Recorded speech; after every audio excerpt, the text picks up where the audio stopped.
Okay, welcome back to the deep dive. Today we're jumping straight into, well, a really quite extraordinary story out of Cotton Tree, Margibi. Happened on June 16th, 2025. That's right. Our mission today, essentially, is to unpack this fantastic community achievement, the very first graduation ceremony for the Independent Motorcyclist Vocational Driving School, the IMVDS. Hmm. And look, this isn't just any graduation. It feels like a real story about promise is actually being pepped and just amazing local support coming together. It sounds fascinating. So right at the center of it all was Representative Ivor K. Jones. He's from Margibi County District, #2. He was there officially launching this first ceremony. Okay. And what makes it really stand out, I think, is that the school, the IMVDS, it wasn't just some, random project. Right. It was a specific campaign promise. He'd made it directly to the motorcycle union down in Lower Margibi. He actually pledged to help them, professionalize their skills, lift their careers. And that context is so important, isn't it? Understanding what these vocational driving schools can actually do, especially for motorcyclists who are often, well, a vital part of the transport system. Yeah, absolutely. It's not just about getting a piece of paper or a license. It's more fundamental. Think about it. You get better safety on the roads. You transform what might be informal driving into something recognized, professional. Right, legitimized. Exactly. And suddenly these riders aren't just, getting people from A to B. They become a trusted, kind of integral part of how the community functions. Yeah. That's the real shift, taking a political promise and turning it into something tangible, something life-changing.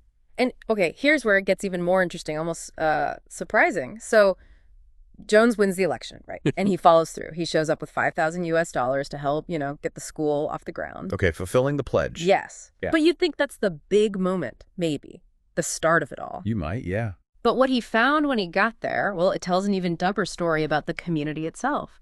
He was apparently completely surprised because the union already had 2 vehicles ready for student training. Wow. Yeah. Just, wow.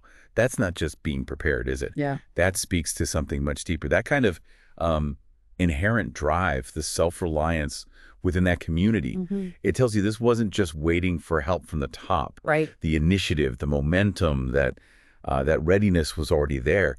It's that perfect storm, really, when you get that top-level support meeting this kind of ground-level energy. Yeah. That's powerful. Yeah, unstoppable is a good word for it. It really shows their commitment. Absolutely. So naturally, the support didn't just stop with getting it started. Jones kept backing them. He pledged to pay the driver's license fees for the top 10 graduates. Oh, that's significant, too. Yeah, and he donated another $1,000 to the school administration, just, for ongoing costs. And in return, which I thought was quite touching, the graduates actually honored him. They gave him a certificate and a ceremonial gown, sort of recognizing his continued support. That's a lovely detail. And it sort of leads to a bigger point, doesn't it? You mentioned Arnold Jones encouraged them not just to drive responsibly, follow the rules, which is crucial, but he specifically said not to stop at just one level, but to keep learning and growing. Now, that message, combined with the act of fulfilling the promise, Yeah. well, I think it illustrates something important about leadership and maybe community development, too.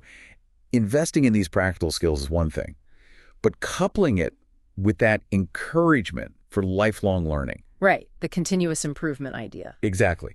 It suggests it's not about a one-off event. It's about fostering a whole culture, a culture of, responsibility, professionalism, and wanting to keep getting better. And that can have ripples, a much wider impact than just the initial project. That's a great point. It makes you think, doesn't it? So for you listening, how do you think these kinds of small targeted investments, especially when paired with encouraging people to keep learning like we saw here, how can that really fuel sustainable long-term growth in any community? Something to ponder.